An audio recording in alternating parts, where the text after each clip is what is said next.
אהלן וסהלן, אז אנחנו כבר ביום רביעי, אוקיי? איזו התרגשות, ואני בטוח שאני הולך לשמוע דברים סופר טובים, דברים שעברתם בחוויה הזאת, באתגר הזה עד כה. מחכה ממש לשמוע את זה. אז היום אנחנו נדבר על ערך עצמי, שזה כן איפשהו מתקשר למערכת יחסים שלי עם עצמי. הערך העצמי זה הערך שאנחנו חושבים שאנחנו שווים. מה הערך שאנחנו, כמה שווים אנחנו חושבים שאנחנו, אוקיי? ולמה זה חשוב?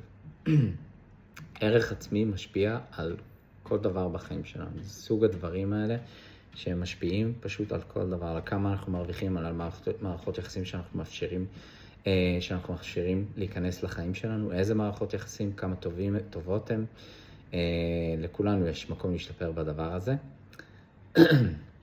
אבל ככל שזה יותר גבוה, ככה אנחנו מאפשרים ליותר טוב להגיע אלינו בחיים שלנו, אוקיי? אז אחד מהמנטורים שלי סיפר סיפור על זה שהוא הלך לקלוט טוסטר או מיקרוגל, והוא מצא שיש בחוברת הזאת של המיקרוגל מלא פיצ'רים שמדברים על המיקרוגל וכמה טוב הוא, ובעצם מרימים את הערך של המיקרוגל הזה. והוא אמר, בונה, למיקרוגל יש כל כך הרבה דברים ופיצ'רים והרמות שהם כתבו, שמרימים את הערך של המיקרוגל הזה. אבל למה אין דבר כזה לבן אדם, שבן אדם הוא עולם ומלואו ויש בו כל כך הרבה טוב? אז הוא יצר ספר עם שאלות מסוימות, אוקיי? יצר ספר, למנטור קוראים אייל אברהם לוי. הוא יצר ספר עם המון שאלות,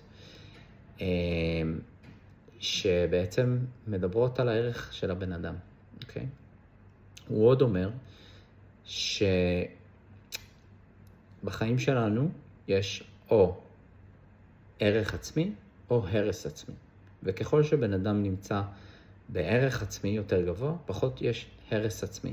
וככל שבן אדם נמצא יותר בהרס עצמי, בן אדם נמצא בפחות ערך עצמי. ואנחנו רוצים להגדיל את הערך שלנו כלפי עצמנו, וזה ישתקף בחיים שלנו. אז מה שאתם קבלו כרגע מספר שאלות, אוקיי?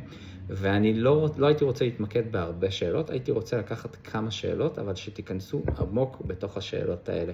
שזה יהיה פחות על הכמות ויותר על האיכות, והשאלות האלה דברו על פיצ'רים שקשורים לעצמכם, כמו מה אנשים הכי אוהבים להתייעץ איתי, מה אנשים רואים בי כטוב, איפה אני הכי אוהב לעזור לאנשים, איפה אני הכי יודע, מה התחום שאני הכי מטורף בו ומדהים בו, אוקיי?